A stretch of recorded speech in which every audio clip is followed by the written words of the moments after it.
Stepping Up to the Plate on BCTV is presented by Smoker & Company and One Source Business Solutions.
Oh, hi, my name is Toni Reece. I travel the country and we do Jennie Finch camps to help little girls become better in softball. I thought it was great. Every time we come back here, it's always fun. We know what the Big Vision does for the community and just being here, and I mean, just have baseball games going on while we're doing our camp, and just the outcome and the support that we get when we come here is always great. I'm Leah Amico, three-time Olympic gold medalist with USA Softball, and here at Jennie Finch Softball Camp, I ran the outfield station. I played the outfield in 2 Olympics and first base in my 3rd Olympics.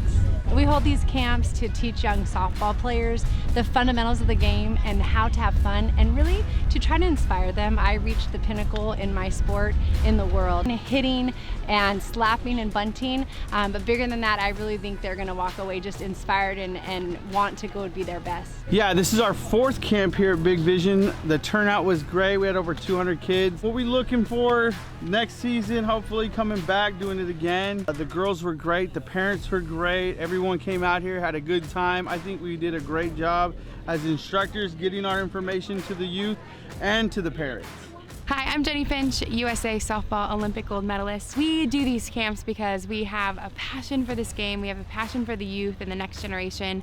We want to inspire them and encourage them. Yes, we want to teach them the fundamentals, but more importantly, the life lessons that we've learned through sport, and just keep these kids on the field having fun learning those lessons. This is our 4th year coming to Big Vision, bringing our softball camp here, and we couldn't be more thrilled to bring it up here to Leesport, Pennsylvania. And these girls are walking away with hopefully just a new inspired love for the game and a lot of drills and fundamentals to go home to work on, but hopefully just a love for the game, and they could see that we were once in their shoes and they can do anything, and that's what we want them to know, that have huge dreams and believe in those dreams, and you can do whatever you put your mind to.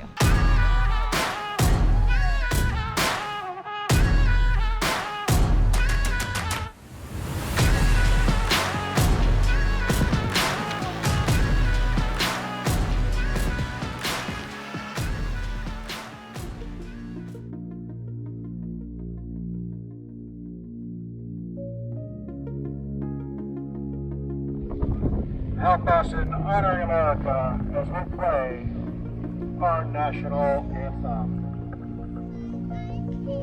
And lefty this time.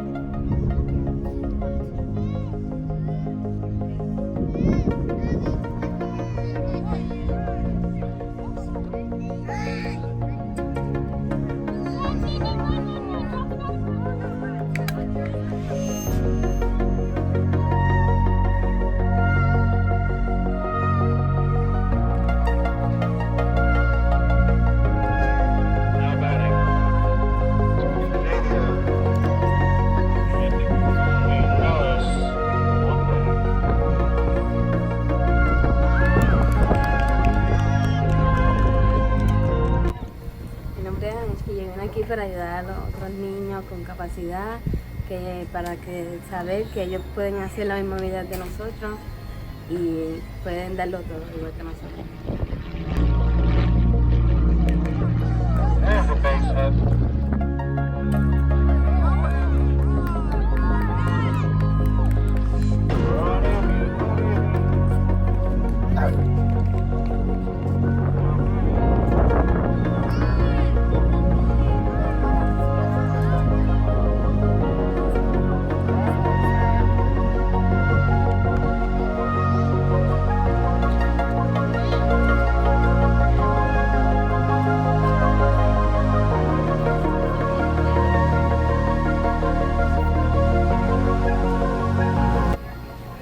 My name is Antonio Krieger, and I came over here to help the kids learn how to play baseball and more about baseball.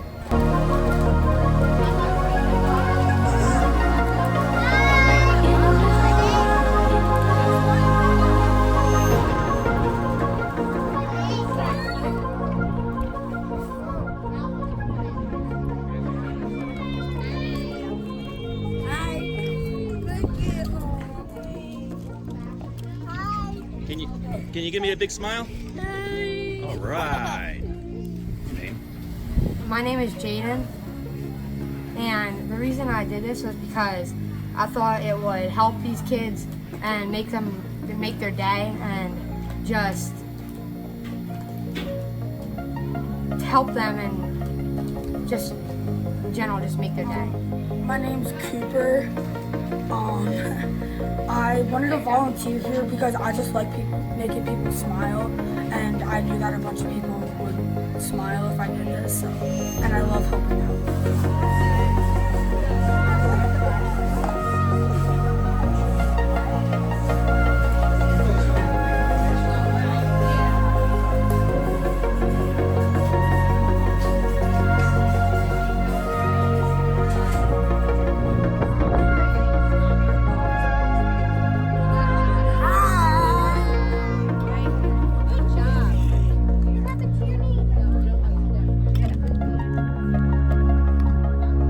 Clouser, president of the Big Vision Foundation. We've been doing our John Paul II Day at the park since 2013. It was originally the brainchild of Al Oldham, one of our former players and one of our former staff members. He wanted us to reach out to him and see if they'd want to come out and have a fun day at the park. So we had a mutual contact who was on the board at John Paul II Center, Jackie Hoffman at the time.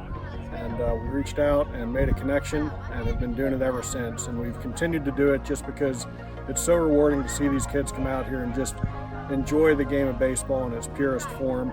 And as you've seen a lot of our players that have talked as well, and it's incredibly rewarding for them. Initially, they probably come out here just to get out of school for a day, but when you talk to them after they go through a day with these kids, it's incredibly rewarding. I think that's one of the big reasons why we continue to do it.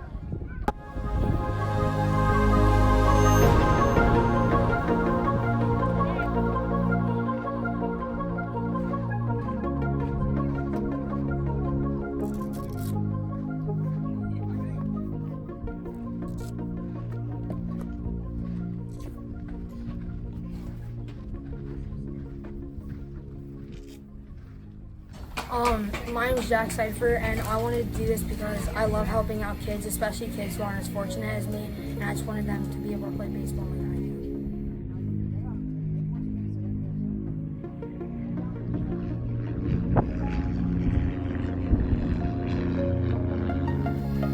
My name's Zoe, and I want to do this just to help out the kids and have a good time, a good day.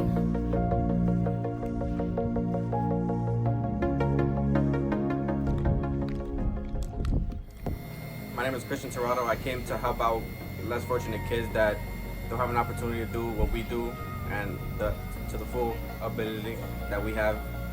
I just came to help them out as best as I could.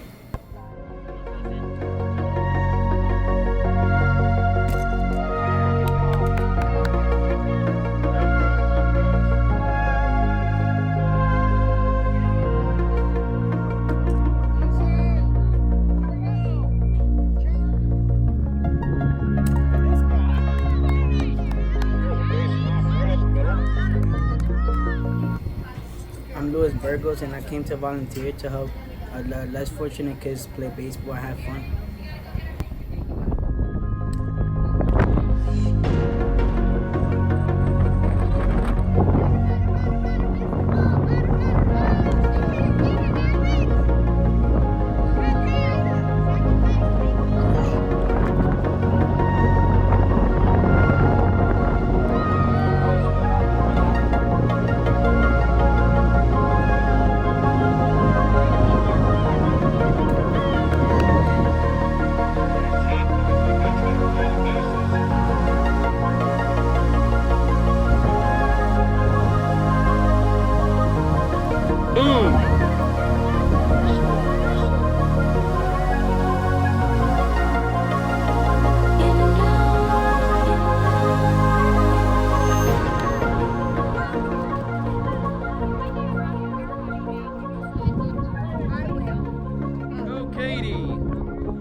Here we go!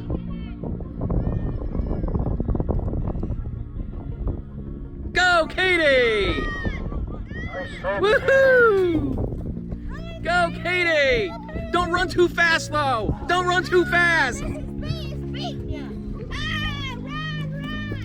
You made it! I'm Andrew, and I do this because I think it's pretty awesome how we two people can be so different, but we can just be united with baseball. And it's always fun to help out kids who aren't as fortunate.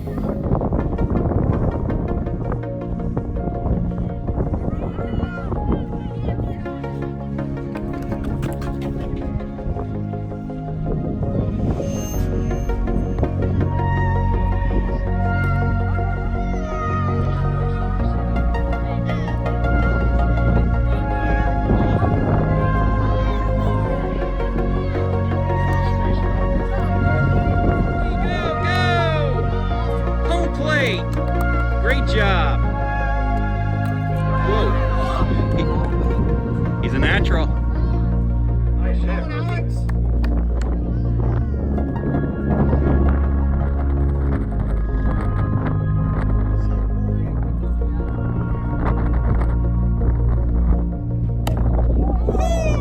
Holy moly.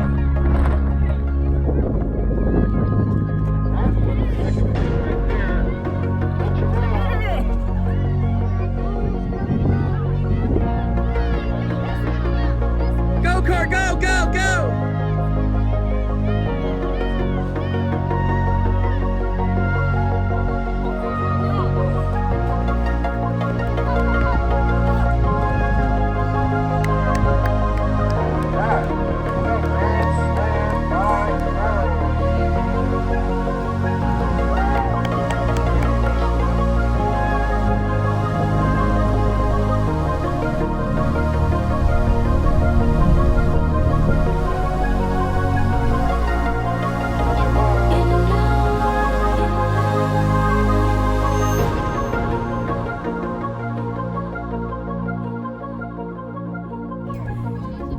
So what's the best part of playing baseball here?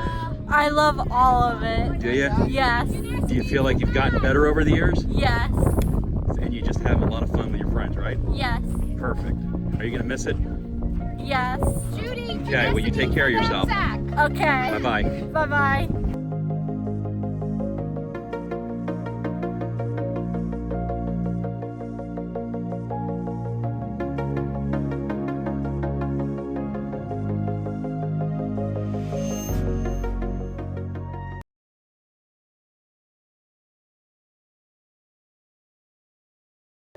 AKFC was started because I wanted to help develop young players at a young age, understand what it takes to play at the highest level. And I think that goes along with building their confidence, trust within themselves and each other amongst their team. I think just showing how much passion they can have for something that they love to do, and also just using positivity throughout training, thinking positive, talking and speaking positively, and just understanding what that takes to be positive is to be successful.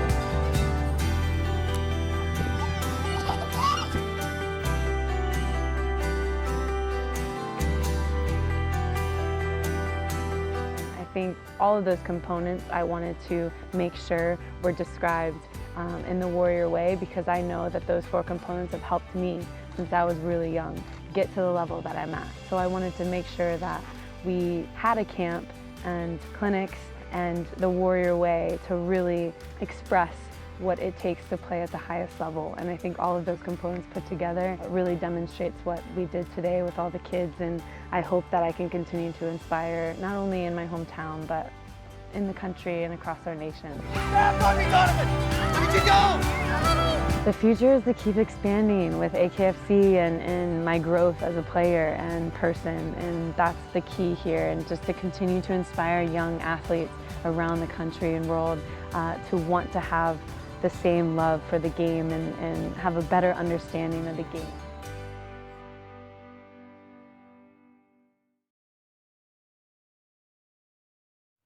The Big Vision Foundation is super excited to bring back 2-time World Cup champion Allie Krieger to Reading, Pennsylvania. Allie Krieger will be hosting one of her world-renowned AKFC youth camps at the Exeter Fieldhouse on Sunday, November 17th, 2019. You can register directly at alliekrieger.com. Your young soccer players will not want to miss this chance to train with a world-class elite athlete like Allie Krieger. This event is being sponsored and brought to you by the Big Vision Foundation.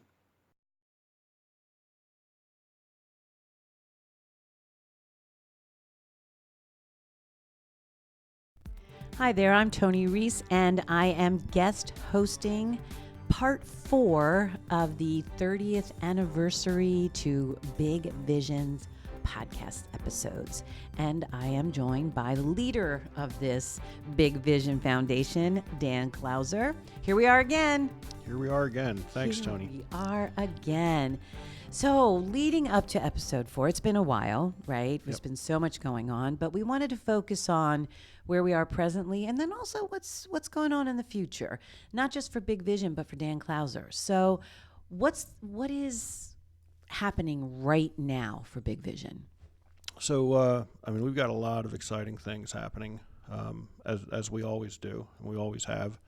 I think the past couple podcasts that we've done, where we had some of our Latino kids on and, talked about the impact that we have for them, is just one of the many positive things that we have going on. But as we look forward, we use this series to kind of look at the history of Big Vision Foundation in the 30 years that we've been around. But I think as we look forward, for the next 30 years, so to speak, we've got some real exciting things on the horizon, and they're still not 100% in place. There's still some details to work out. But one of the things that we're working on is partnering with a management company to come in and help us take the facility side of things, the sports complex component and the running the tournaments and the business operations, to a whole new level, which will also then create, long-term sustainability for Big Vision Foundation itself. So that's one of the things that we're, on the cusp of finalizing right now, that I think is really exciting. It's exciting for us as an organization. It's exciting for the community, because what we do, when you just want to talk about the numbers, from an economic impact, generating $7 to $8 million a year in economic impact, to be able to bring in a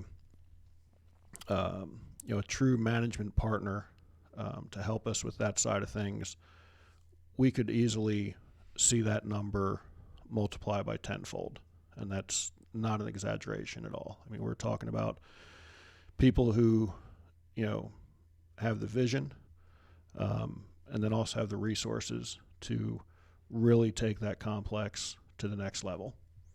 So you realize that you have taken it in 30 years. My gosh, you took it from just a couple of games, right? With a couple of guys that wanted to play baseball. Yep. To this amazing organization 30 years later. And so to take a step back and go, you know what? That was a lot of hard work and a lot of dedication and a lot of passion. Maybe we could use a little assistance in this now, and leverage the strengths and the skills that have been there and where you've taken it to. So I think that's amazing to have the foresight that to take it, like you said, to sustain it another 30 years, bring another organization on board to help Big Vision do that. That's pretty positive. Yeah, it's definitely building our team without a doubt. Without necessarily having the scariness of how to build that team. Bringing someone in who already does what we're looking to have them do, and they've got the resources and the operations in place to really take it to the next level. What's happening with you? After 30 years, I've decided that it is definitely the right time to start on a different journey. Have no regrets from what I've done for these past 30 years, but just seemed like the right time to step away. And as I've talked to some different people about that, they've mentioned, isn't that tough with you build it to where it is today, and you're creating a way to get it even bigger and even better in the future, and you don't want to be a part of that. And it's not necessarily I don't want to be a part of it, but I don't have to be a part of it. I can look back on what I've done for the past 30 years and what we've done as a team and be very proud of that. We've accomplished more than what we ever set out to do in 1989. But for me, I want to write a couple more books. I'm a published author now, and I'm adding additional chapters to the book that I've already published. It's tough to do that when you're working 100 hours a week. And again, not that I have any regrets with what I do or the time I put in. One of the other things that I am talented at is writing. And, to be able to put the time and effort in, I think I can touch even more people's lives by publishing a couple more books. And as you well know, talking about starting a new podcast series to talk about my new journey, which, for anyone that read my first book, there's, the dedication of that talks about my mom and her just deciding to quit a very good paying job when she was in her mid-40s selling life insurance and convert a 1967 Plymouth Valiant by putting a sheet of plywood and a mattress in the back of it to form a bed, and went out and purchased a little 38 Special and decided she was going to travel the world because she felt that God gave us a beautiful country and not enough of us here appreciate it. So, whether it's in my blood, I drove a lot this past winter. I drove down to Dallas. I drove to Louisiana to see Jennie Finch and spent some time with her. Drove down to Orlando, spent some time with Krieger. And I don't know if that's what gave me the itch or what, but there's definitely a solitude of being behind the wheel and, just taking in everything around you. So that's what my wife and I are looking to do. And we'll, build a podcast series around some of the people we meet, whether that's, an old friend that have the opportunity to go visit again, or someone that we just met on the street and, help tell their story. I think it's, it's going to be pretty cool. I really hope that your listeners are taking from this what I'm hearing, and that is that as an individual first, you had an idea with help and support and courage, right? And that amazing ability to think in possibilities. You were able to take Berkshire Baseball into Big Vision and grow this organization, and you've touched many, many, many lives. So now you've taken it where it is, which is very successful economically as well as life lessons. And now you're going to hand this beautiful gem and hand the reins over to someone to take it to the next level so that you can take your life to the next level. And not many people realize that dream. You've realized a dream and worked it for 30 years. And now you're taking those same attributes 30 years ago that you put in place, and you're applying it to this next chapter. I can't wait to hear the stories of this next chapter. And I would imagine, Dan, because it just is what happens with you, that you are going to be touching a lot of lives along the way in this next part. Yeah, I think for sure. When try not to get choked up because I'm talking about my mom, but when she passed away, as I've thought about this the past couple months, I remember looking through her Polaroids and everything and letters that she received from people about, how a 30-minute lunch with her changed their life, saved their life. I mean, literally writing to her, "You saved my life." So as I thought about this, I thought, how much cooler would have it been for her as opposed to, doing this in the, mid-1980s into the early 90s, and then again continuing to just travel to Ground Zero or Nova Scotia or wherever it was she felt she wanted to go for that particular moment in time, to be able to document it in real time, through social media and that sort of stuff. So, I guess as a, little bit more of a tribute to her, to be able to do that, I think will be pretty cool. It will without a be. doubt. It will be. And you'll also be able to document and tell the stories of other people's lives too. Yeah. So almost facilitate her legacy through the next part of your journey. Yep. And, just like you did with Big Vision. And so how exciting is that to be able to hand over a beautiful gem of a business, an organization that you've grown for 30 years, and hand that over in good hands, right? Yep. And then to be able to go off and do this on your own terms. And so I'm very inspired by that. And I'm sure a lot of people are inspired by that. Again, I know that we're going to have a couple more shows under Big Vision until this becomes a reality. And we will tell the stories of the legacy that you have built. And also the partnerships that are being built currently to take this thing forward are standing on the shoulders of greatness. How cool is that?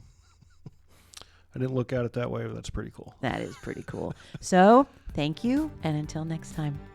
All right. Be sure to check us out, bigvisionfoundation.org. Here's the next 30 years.